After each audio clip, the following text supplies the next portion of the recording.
Hello, welcome again to Elevate Nigeria. Please like, comment, and share this video. That's how we get it to grow. Do you know that in between 2017 and 2023, the national power grid has collapsed 46 times? But that was not always so.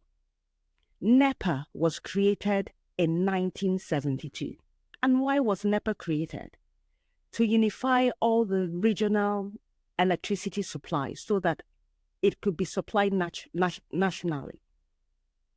And also to ensure that they provide stable power throughout the nation. And it prospered. We had one of the best power in electricity infrastructures in the continent. It prospered. People modernized their homes in the 70s, were able to run their businesses, run their industries. The economy blossomed. But like the Nigerian story that we will change, things got worse. In the 80s, things got very bad. But I want to liken what happened to NEPA to this gentleman that had a house, not very big, but he had a house. But he never appreciated it. He felt it was too small and too clustered. And he went to one of the elders and he said, I have this house and it's too small and it's too clustered. He never looked after it anyway and never appreciated it. But the elder, after listening to him, said, you know what, I know how to solve your problem. Buy a chicken and put it in that house. The man went, because that elder was revered for his wisdom. The man went to the market, got a chicken, put it in the house. The chicken started flapping about, running around, causing mayhem. And the man went back to the elder and said, your suggestion has not worked. The house is even more clustered, dirtier than before. And the elder said, get a goat and add to it. It will help. Well, that elder was revered for his wisdom. So the man went to the market, got a goat, went to the house, and the goat started chasing the chicken. And the story got worse. He went back to the elder. The elder said, add a cow to the mix. You can imagine what that house turned into. He finally went to the elder out of desperation. None of your suggestions has worked. And he said, the elder told him, take away the chicken, take away the goat, and take away the cow. He did that. And when he went into his house, he cleaned up his house and sat down and appreciated the house that he had. NEPA was never looked after by the people that it was entrusted in their hands to look after it. In the 80s, infrastructure began to decline. Why? Because the money allocated for infrastructural development did not go towards that. It went into private pockets. What else happened? Corruption. And they finally said, you know what? Let's privatize NEPA. In the 2000s. Let's privatize it. I think that's a good idea. They did it, but that still didn't work. But I take a leaf from Martin Luther King and his speech in 1963 to say that we can't give up. Yes, the national grid continues to collapse, but let's see a better future.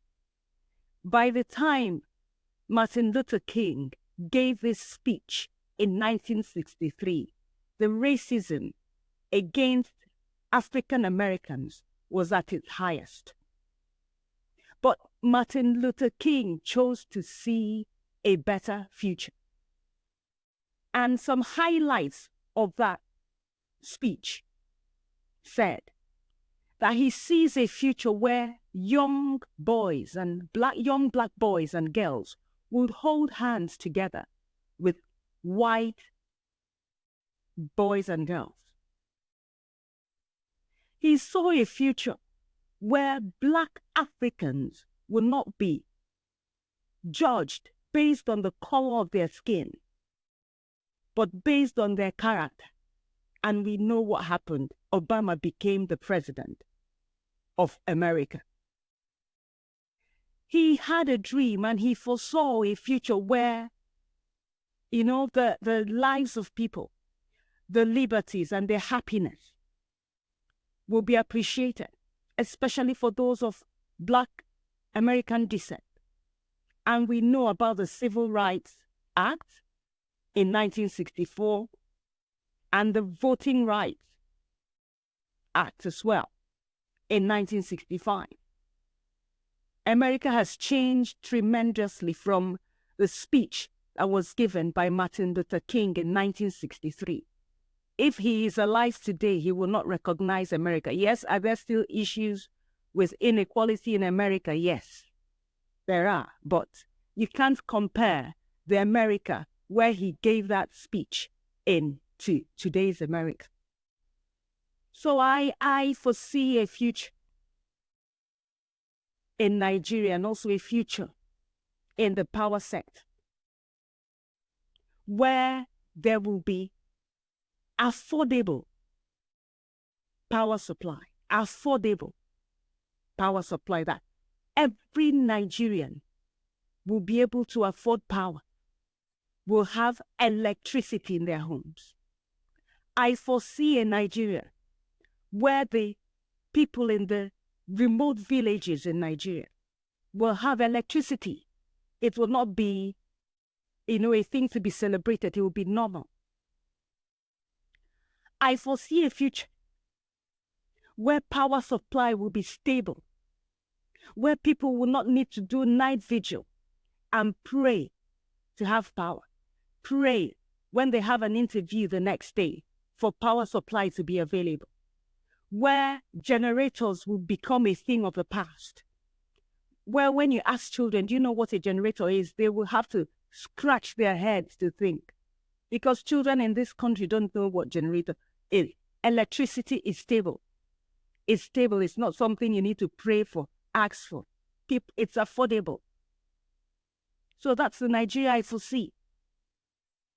And that is who we are made to be. We, in the midst of challenges, we see what God wants us to see, which is always good.